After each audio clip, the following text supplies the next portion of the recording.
Hoje nós finalizaremos o tema Estados Unidos e formação da potência capitalista.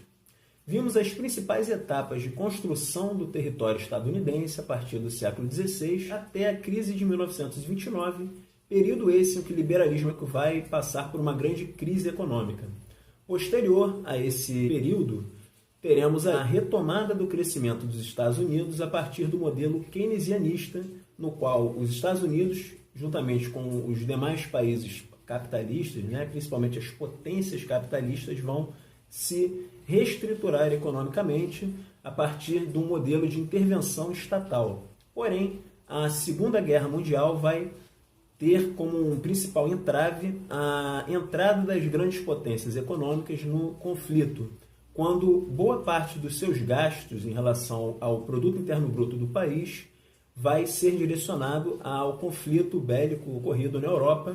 Ao término da Segunda Guerra Mundial, os países europeus vão sair arrasados e, posteriormente, os Estados Unidos vão se manter como uma potência econômica mundial. Esse período será marcado pela bipolaridade, quando Estados Unidos e União Soviética vão rivalizar como grandes potências econômicas e militares do momento. Do ponto de vista dos países capitalistas, os Estados Unidos vão propor uma reestruturação econômica como principal objetivo a vitória sobre a União Soviética e o modelo socialista. Então, uma das principais propostas que os Estados Unidos terão com relação aos países europeus será a política implementada em relação ao Plano Marshall. O Plano Marshall foi um plano de reestruturação econômica que os Estados Unidos vai propor aos países europeus em troca de empréstimos e concessões econômicas, no qual os países europeus vão se comprometer em se manter dentro do sistema capitalista e da ordem econômica mundial e militar, alinhados com os Estados Unidos, principalmente a partir da criação da OTAN.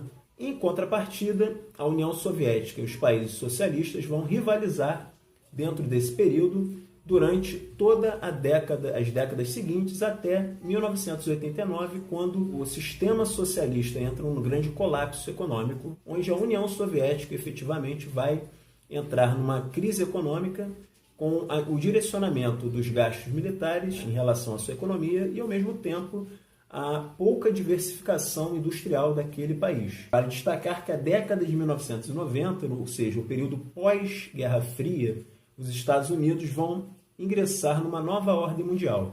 Aliás, o mundo atravessará uma nova ordem econômica mundial baseada na unipolaridade.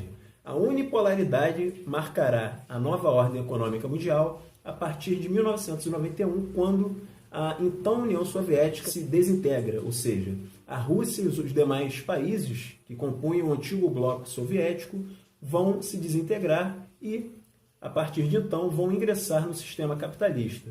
Com isso, a supremacia dos Estados Unidos em relação aos demais países do mundo fica cada vez mais evidente, já que os Estados Unidos passarão a considerar como ameaça todo e qualquer impasse à sua hegemonia. Vale destacar que, no ano de 2001, o atentado às Torres Gêmeas em 11 de setembro fez com que o então presidente, George W. Bush, entrasse em guerra com o Afeganistão, país que abrigava o grupo terrorista Al-Qaeda, cujo líder era Osama Bin Laden. A entrada na guerra do Afeganistão foi o aval que Bush precisava para criar sua doutrina política, a chamada doutrina Bush. A doutrina Bush ela se baseava principalmente no combate ao terror, ou chamada também de guerra ao terror.